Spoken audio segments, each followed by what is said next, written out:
Before history recorded its heroes, before nations carved the names of warriors into stone, there lived a man whose courage redefined the meaning of bravery, whose wisdom reshaped generations, and whose life stands as one of the most remarkable stories ever lived.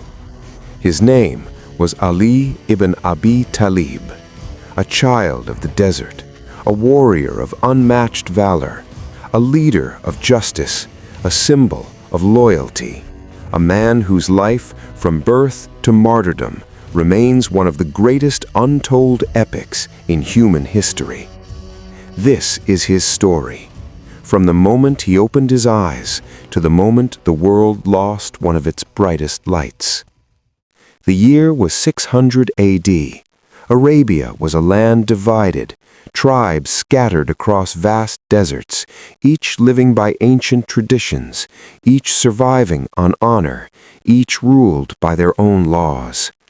In the holy city of Mecca, within the respected clan of Banu Hashim, a child was born to Abu Talib and Fatima bint Asad. This child was named Ali. Unlike the rulers and kings of the world, Ali was not born into luxury. His family was noble, but financially struggling. Yet from the moment Ali was born, people sensed something unusual about him, a calm strength in the way he looked, a silence that felt powerful, a presence far beyond his size. His mother once said, "This child does not cry like others. He watches, he observes," as if destiny itself had whispered to him that his life would not be ordinary. When Ali was still a small child, Mecca faced a terrible drought. Food became scarce, families struggled to survive. To ease the burden on Abu Talib, his cousin Muhammad, not yet a prophet, took young Ali into his own home. This moment changed Ali's life forever. Muhammad was known to Mecca as Al-Amin, the trustworthy, a man respected for honesty, gentleness, wisdom. Growing up in his house, Ali absorbed more than just knowledge. He absorbed character. He learned loyalty. He learned justice. He learned compassion. The world was preparing one man for prophecy and preparing another to stand beside him. No one knew then that the two lives would become inseparable, mentor and student, leader and defender, family and destiny. At the age of 40, Muhammad received a revelation that would change the world. He became the prophet of Islam. Ali was only 10 years old. When he saw Muhammad praying, Ali asked what he was doing. The prophet replied, "I am worshiping the one Creator." Ali didn't doubt. He didn't fear. He simply said, "This truth, I recognize it." He became the first male to accept Islam, not because of pressure, not because of tradition, but because he believed it was true. He didn't care that he was young.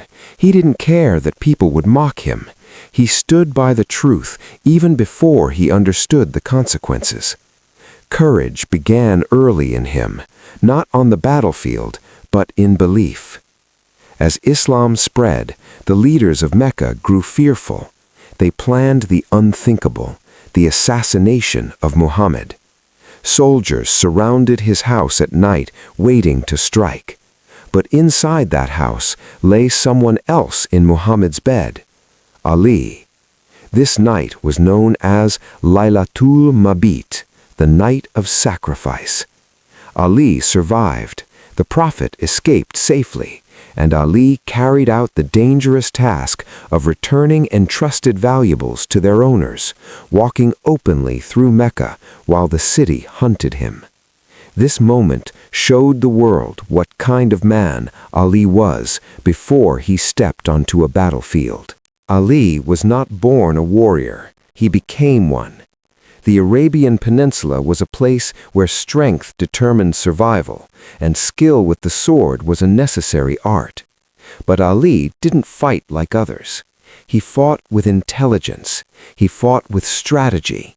He fought with a style that historians would later call a mixture of speed, precision, and unstoppable determination. He trained constantly, his body strong, his mind sharper. People said Ali never attacked blindly. His movements were calculated, his strikes exact, his defense impenetrable. He once said, "Courage is not in the strength of the arm, but in the strength of the heart." This philosophy shaped his entire life. 2 years after the migration to Medina, the new Muslim community faced its first major war, the Battle of Badr. 900 enemy soldiers against just over 300 Muslims. The battle began with duels. The best fighters of Mecca stepped forward: Utbah, Shayba, and Walid, 3 seasoned champions. From the Muslim side, Ali, Hamza, and Ubaidah stepped forward. The duels were fierce, sword against sword, shield against shield. Ali fought with extraordinary precision, a teenager battling veterans. His strike was powerful, his timing perfect. He defeated his opponent and helped turn the tide of the entire battle. Badr became the first major victory of Islam, and the world witnessed the rise of a new warrior, Ali. 1 year later came Uhud, one of the most difficult battles in early Islamic history. At one critical moment, the enemy launched a massive counterattack. Confusion spread, many fighters scattered. But Ali stood firm. He fought so fiercely that he shielded the Prophet with his own body.